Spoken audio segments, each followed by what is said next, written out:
Anyway, we'll talk about bicolor structures, and there are several aspects that one can discuss.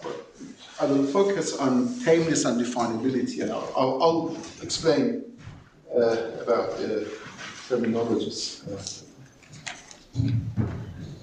Okay, so to understand the situation, suppose you have an L structure, M, and you can expand this structure by a subset of, by a general subset, and so generally this A can be named by a predicate, and in the expanded language, this structure is called bicolored structure. So points in P, depending on the context, either called black, if the predicate is the general subset, or green or red, depending on subset of additive or multiplicative subgroup.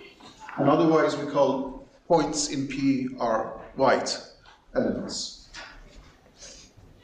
And generally the aim here is to consider a theory and expand all models of T by their generic subsets that I will explain about its meaning, and describe a first order theory attached to this kind of expansion. So is it capital A, is that the set of elements of the structure for which P is true? Yes, exactly. And we interpret A, and we can just change A with different subsets. Okay. And we are interested in so-called generic subsets that I explained. Okay, but why do you have three different? These the first black, green, or red?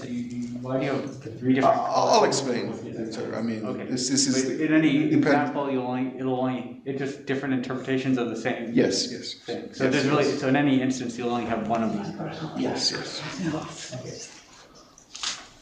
So there are, as I said, there are two issues that here we should consider. Tameness means that what sort of properties, model-theoretic properties, can be transferred from T to the expanded theory, like NIP, strong dependence, NTP2, etc.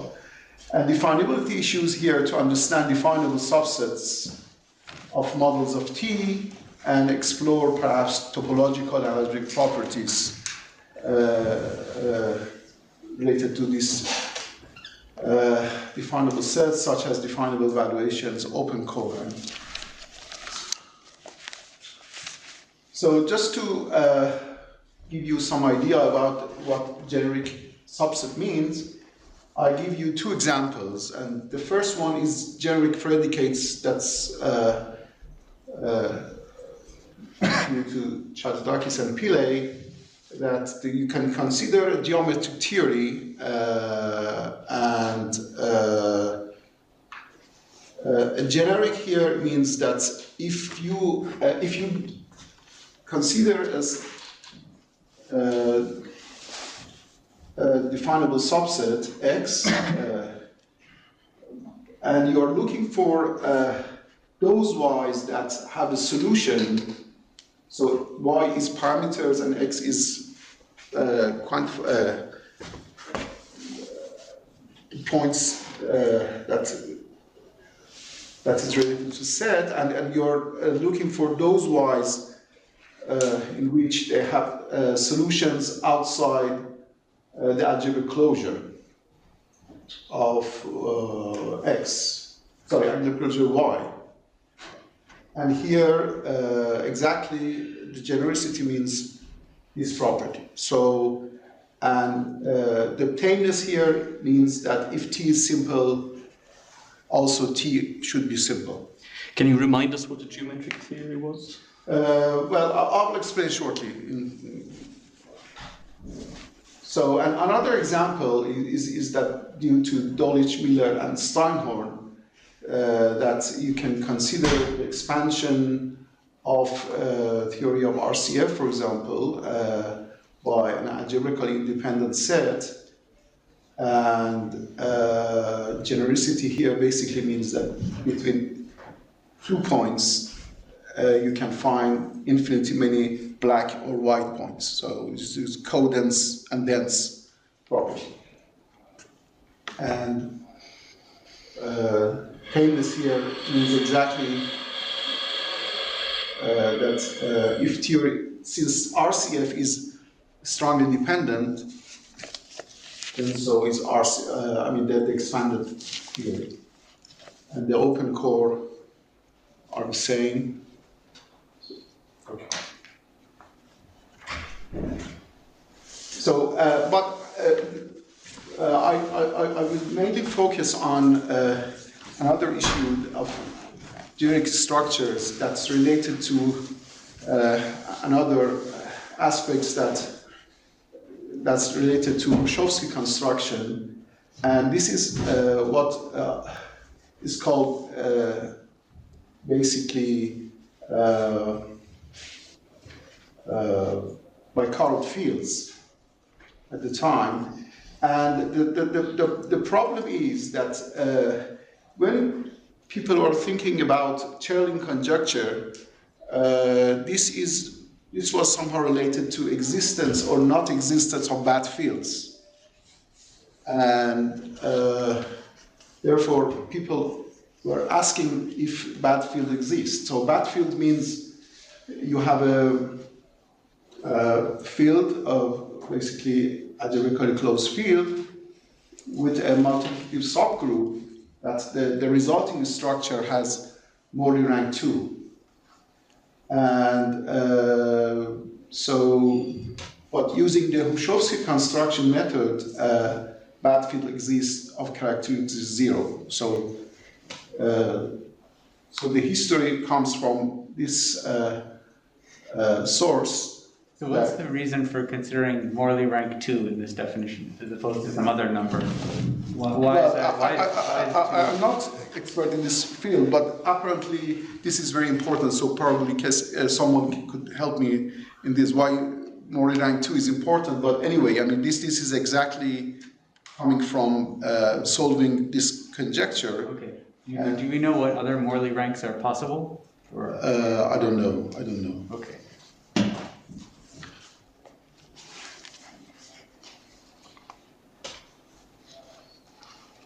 So what I'm going to explain now is just considering a general framework to understand these bicurrent expansions of geometric theories in the style of Hrushovski construction.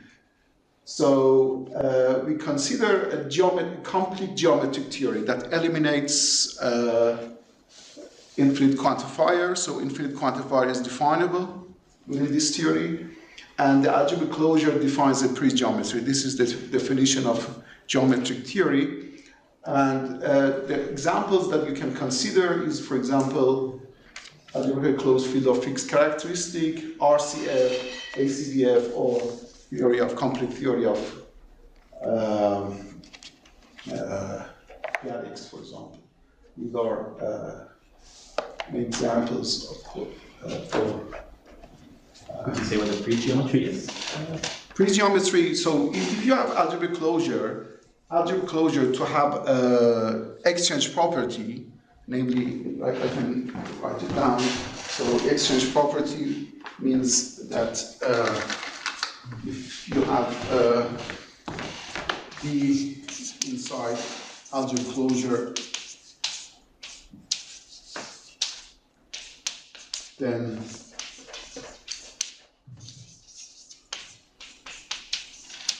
so this is kind of exchange property, like the properties that you have in vector spaces or algebraic or fields. So this is the generalization for this property coming from vector spaces or fields. So this is called pre-geometry. And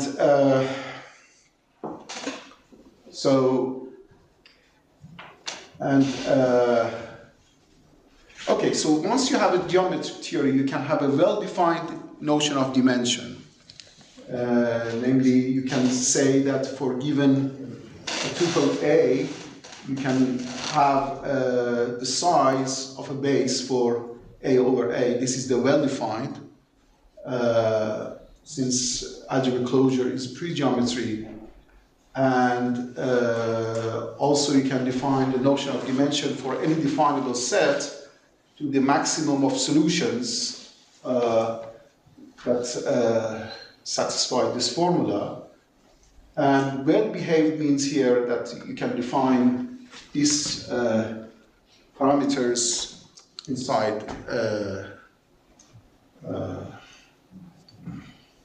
L, so it's L definable.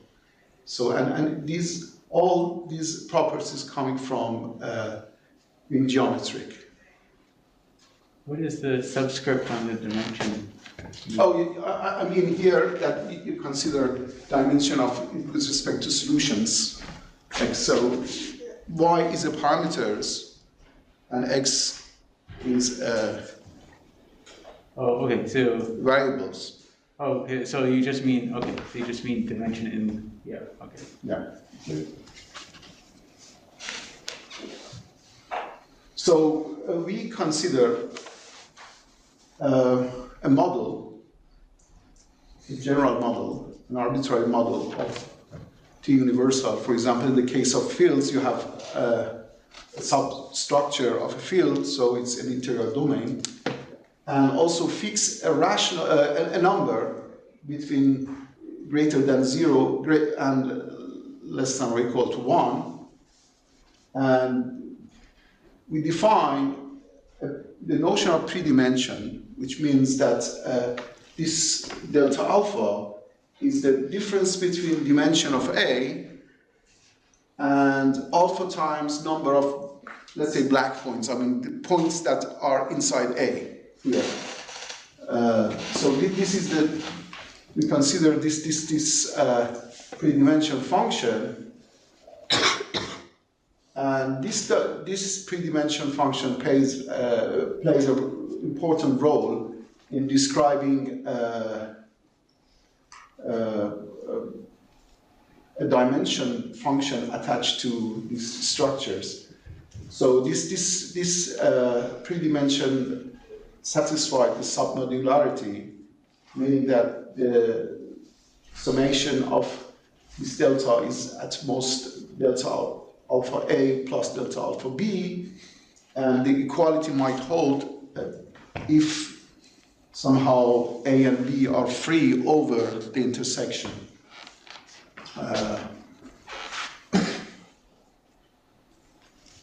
And the important thing here is that we can define the notion of strong substructure. This is very important to define.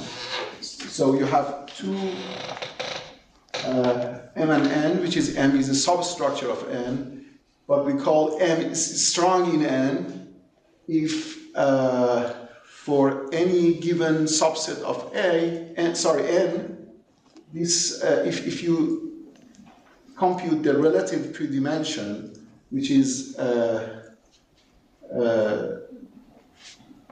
the difference between dimension of A over M minus the points of black points which are in A but not in M, then if this number is positive, then we say that M is strong in M. And you can also define the notion of a strong embedding, meaning that you have an embedding that its image should be closed inside M. And so in particular, we consider K0 to be the set of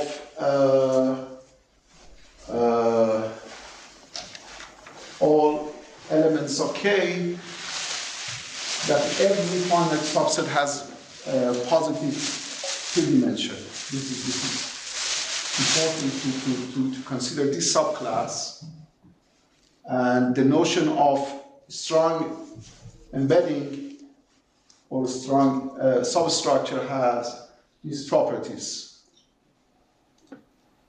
So it's kind of natural properties that extends the notion of substructure. And moreover, you have that the class of K0 together with this notion of strong embedding is a Frosty class. That means that the class has amalgamation property and joint embedding property. So if I can show you in the picture that if you have A, B, and C, both are strong inside, they're embedding, strong embeddings, you can find D and some other embeddings. Let's say this is F prime, and you can find G and G prime that this diagram creates. So, and since this class is a Frosty class and you have an amalgamation, then you can use this Hrushovski method to consider generic models or generic structures by amalgamating all such structures. But unlike the usual Frosty method, you cannot consider only finitely generated structures. You should consider substructures up to cardinal lambda. So that's why we consider the notion of lambda-rich. It means that there are ultra homogeneity and universality up to lambda. So and so you can define the notion of lambda-rich if you suppose ultra homogeneity and universality, and by the standard methods you can prove that lambda-rich models exist. So these are called generic models, and description of a theory, a first-order theory, means that we should describe all generic models in first-order terms. So, excuse me. For that fact, you mean so for every you take any geometric theory, you can find this kind of amalgamation. yes. Good. Yes, and you can add this predicate P, and yes, you can prove the amalgamation. Of course, you must consider quantified elimination for theory T. I didn't say exactly. There are some certain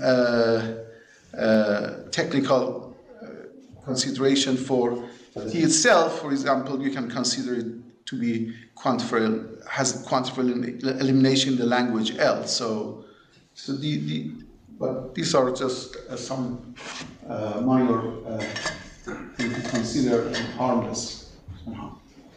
Okay.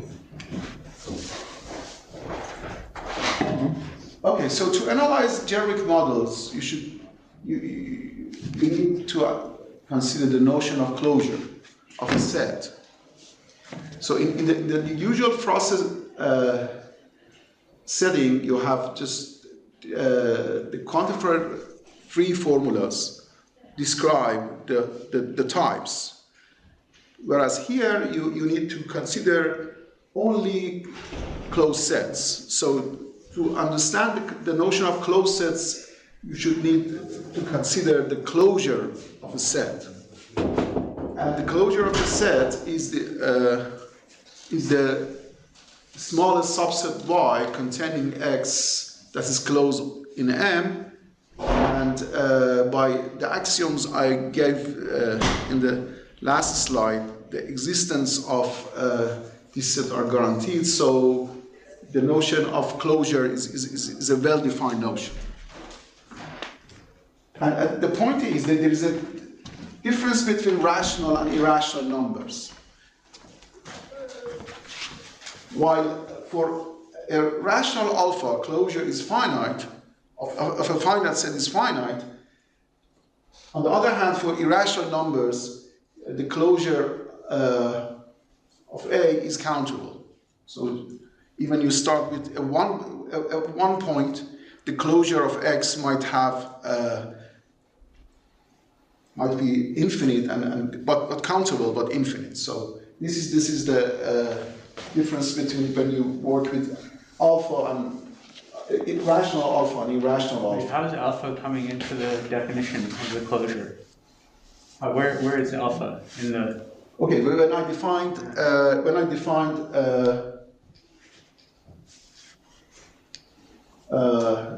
pre-dimension, this alpha here is just alpha times.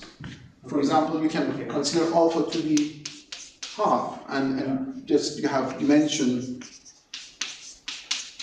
But how does this come into the definition on the with the pre-dimension? How does the pre-dimension come into the definition of closure? Yeah, but since you have the class, so you have the class, and you know the class is just those. Oh, it's the Structures definition that of K0. dimension related to delta alpha. Okay, so the K0 depends on Yeah, sure. Yeah, so that's.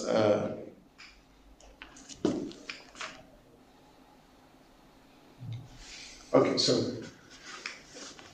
Excuse me. That closure, is that a free geometry?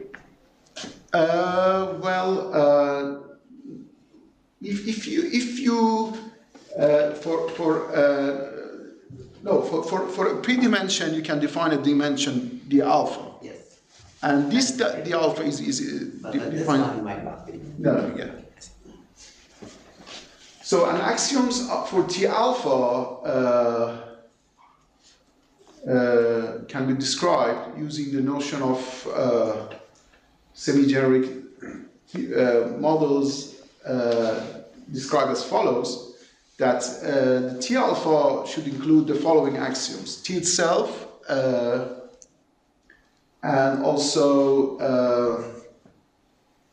models of T alpha should be inside K0. So, but the well-behaved notion of dimension that I mentioned gives you this property. But the last part is more important to give the axioms in a first order manner to define T alpha, and in this part also you would need definability of dimension, and that's so once the formula. This is a very technical thing, but the point is, as soon as you have a formula with the right parameters, then you can find in the solution of this formula a solution with the prescribed colors. So that's the point for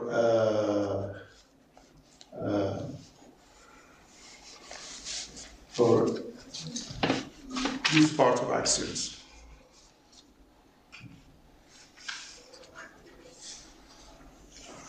And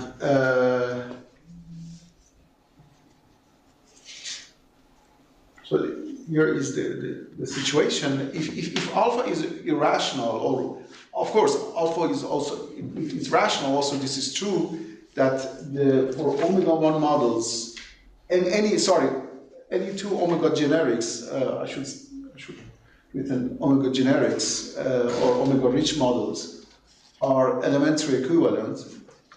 So but in the case of rationals, you have better situation that omega rich models are elementary equivalent. And so, but I should mention two facts here, that if you take alpha in 1, then here T is the same as theory independent that I introduced as the second example for first part. So this happens that this construction gives you the same theory as introduced before. In the case of alpha is 0, well, although this doesn't fit in this context, because alpha should be strictly positive, but nevertheless, the axioms that I described is somehow a generalization of Chatziodakis-Pillay axiom. So, in a way, the axioms that are given here look like the axioms, the nature of axioms that are presented in the different contexts. And also you have new examples by considering alpha to be, for example, 1 over 2, and also any rational number or some irrational number.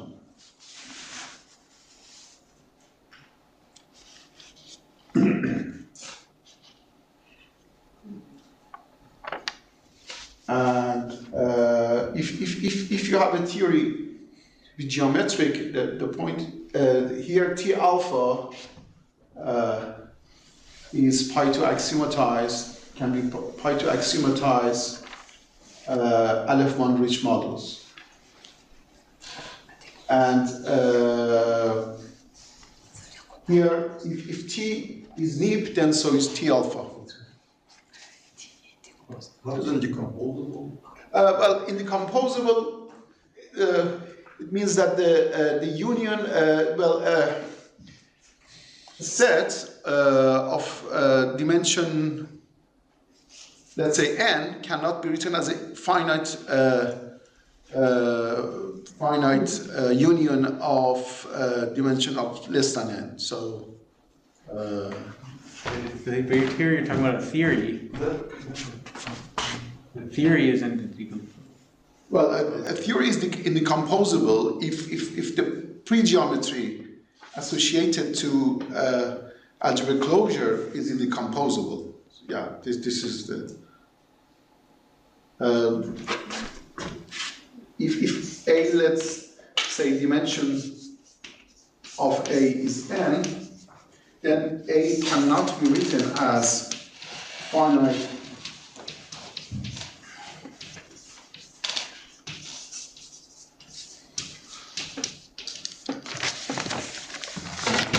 this cannot be. So it is not definable, it's just a set. Yeah, well, just a set, yes. For example, a vector, if you have a vector space over rationals in finite dimension, you cannot write this vector space of finite dimension with union of finite union of vector spaces of dimension less than n, right? This is a generalization for this in the composable. What's a non-example? Non-example. It's just, let's finite fields. Finite fields. Or trivials, yeah, finite fields is an example.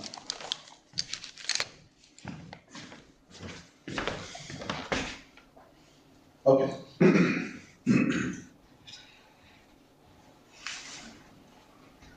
So to understand the idea of how to prove NIP, you should count the number of co-heirs over a model.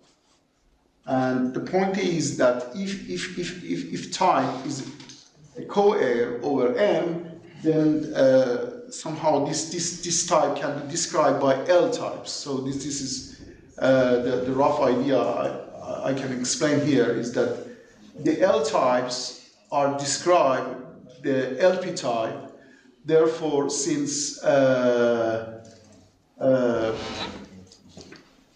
T is NIP, then the number of L types are small, and you can prove that you can prove that T alpha is also a NIP. And but here we can have more for rational alpha, that the theory is strongly dependent if T is strongly dependent. But the DP rank is not finite. The DP rank is Aleph 0 minus, so it's not finite. Even you start with, let's say, DP minimal, what you get is something that is strongly dependent, but yet doesn't have a finite DP rank. So I can hear type L, the L type is the reduct just to the original language? Yes. So type here, when I don't mention L, type means in the expanded language. Whereas here, if you mention L, it means that in the reduct, yes. So this works because there are only finite many ways to choose the color on the finite tuple. Well, I mean, the color in A1 is important, but the more importantly is the color of closure. The whole closure is important. And if type is a co-air and you have the type of L plus type of A over M, then you can prove that the type, both types are, if they are co-airs. If they are co-airs, they have the same types over L, the expanded language. Okay.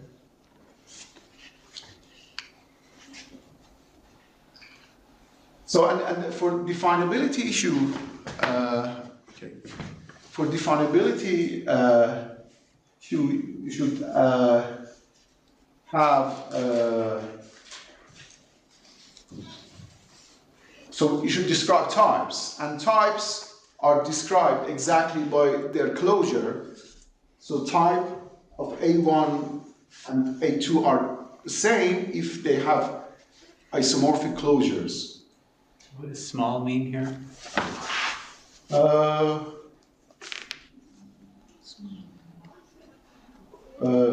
Well, I mean, this is general. I mean, types finite. I mean, small is their cardinal is less than the monster model.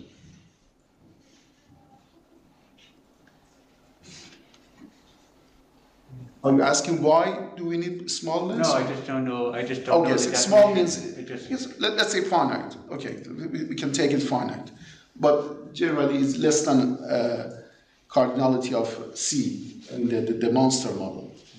Okay. And by this fact, the formulas are Boolean combination of such formulas. So this is a formula, and this is an existential formula that describes the closure. So basically, closure says that certain things exist in the closure, and certain tuples does not exist. So when you mention certain points exist, it means that existential formula. But when you say that certain tuple does not exist, it means that you should use some universal formula, so negation of existential formulas. So, and these Boolean combinations describe the whole type. And of course, the color also part of theta could be stated, but more importantly is to state the closure and points that are in the closure and their colors. Excuse me? For the isomorphism of the two clusters, Oh, sorry. yes, the isomorphism of two clusters, do you assert that A1 is mapped to A2? Oh yes. There should be a map that fixes X pointwise. And extends to the cluster. Yes, exactly.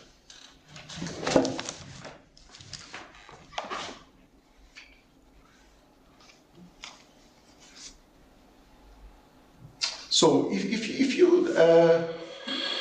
restrict, if we consider only geometric fields, in the case of geometric fields, we are looking for definable valuations in LP. And the point is that if a valuation ring is definable in LP, it should be definable in L. So there is no new definable valuation. And to understand the idea is that by the quantifiable elimination that I mentioned, that there is a formula here, that the first part describes L formula, and the second part describes existence of certain thing in closure, and the third part states the negation of existence of tuples in the closure. And by analyzing this formula, we should see that, first of all, this formula should not decide about the color of X, as otherwise you can find alpha and alpha minus, whose colors, depending on this formula mentions black or white, you can find 2 points that are not in the O, and therefore O cannot be a valuation ring. Do you mean alpha is the black point, and alpha Yes. is not?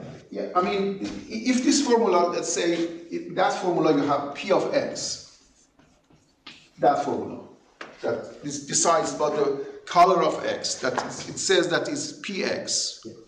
Okay, so you find alpha and alpha minus using the axioms that there are two points that both are not in alpha.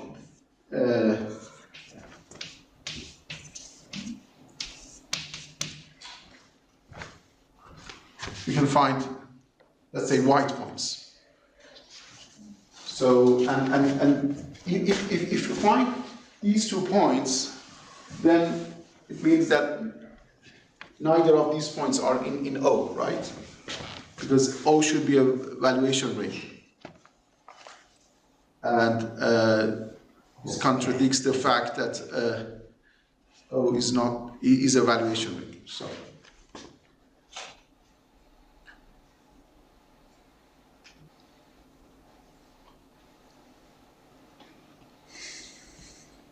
But if the formula, similarly, if the formula states something that exists in the closure, also using the same method as before, you can find alpha and alpha minus such that, not alpha minus, sorry, I mean,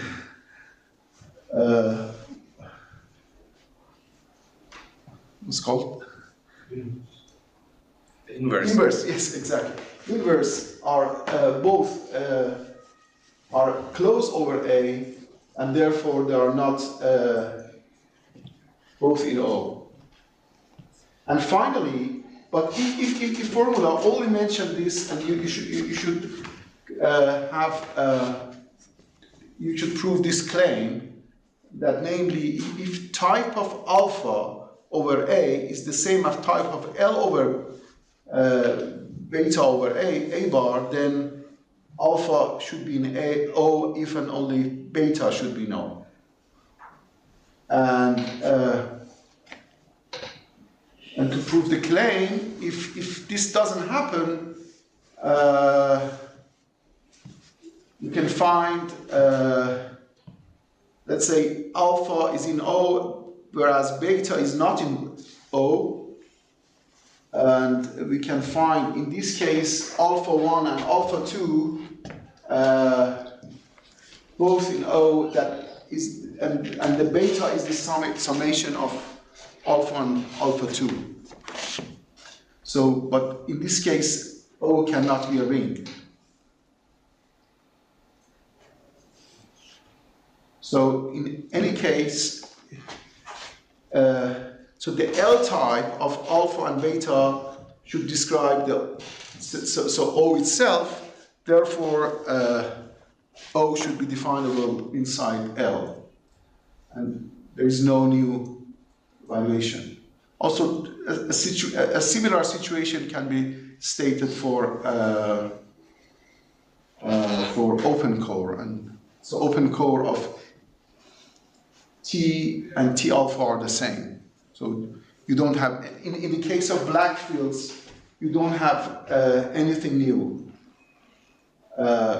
logically or algebraically. But so this is pure model-theoretic extension. But if you want to consider more interesting, perhaps you should consider